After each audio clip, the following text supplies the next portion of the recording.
Almasmari is editor-in-chief of the Yemen Post, and he's joining me now via Skype.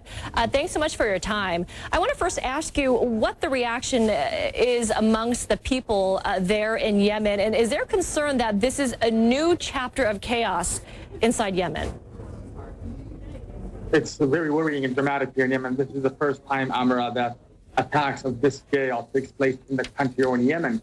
This is by far the biggest terror attack in Yemen's history, and opens new horizons. And this is not Al-Qaeda. Al-Qaeda has denied responsibility, and which means that any group that claims this responsibility is a bloody group that does not care about death toll and who is killed and who is targeted. A mosque is a place of worship, but again, this is the first time, even Al-Qaeda has never attacked mosques in Yemen, and it's the first time we see a thing of this scale, and this is why people are very worried right now in Yemen. Could Yemen be the next Syria or the next Iraq? Hopefully not, but this attack has raised this question among many here in Yemen, and are hoping that it's not true. Could Yemen be the next Syria or Iraq? Yeah, that is a very daunting question that some people are raising. You say Al-Qaeda has denied responsibility for this attack. There are reports with ISIS apparently claiming responsibility. As we said, CNN not able to independently verify that. What kind of presence does ISIS have inside Yemen? Little to none.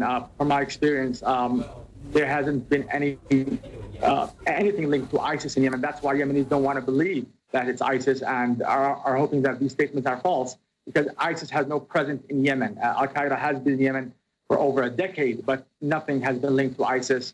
And this is the first time that ISIS name is being brought up in the country, in Yemen in specific. But the scale of this attack is it raises the possibility of ISIS being involved. But again, they have no influence or presence in Yemen. And that is why the Houthis are saying that ISIS fighters were brought in the country by foreign countries or regional countries to destabilize the country, because they know that ISIS has no influence in the country or no followers, especially since Al-Qaeda itself, who are a terrorist group, are denying being linked to this attack, or are also denying or condemning any attack that ISIS does.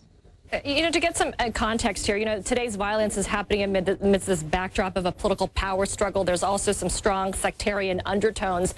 I'm curious to know, first of all, how safe in Yemen people feel, and also what you think needs to be done to bring some stability into the country.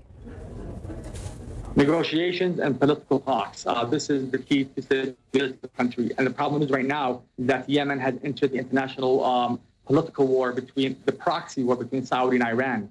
For the first time, there is a serious proxy war. Saudi has allies in Yemen, headed by the president of Hadi, who is currently in Aden, and the Iranians have the Houthis, who are in control of Sana'a.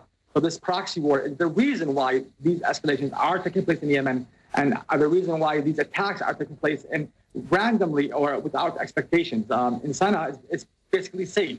Or pretty much safer than it was years ago here, or even months ago, when the embassies evacuated their missions in the country. So it's pretty safe in the country, but these random attacks are going to target mostly pro-Shia Houthis, because the Houthis themselves are not with the idea of suicide bombings and do not conduct them. So they know that ISIS or Al-Qaeda are behind assassinations or suicide bombings.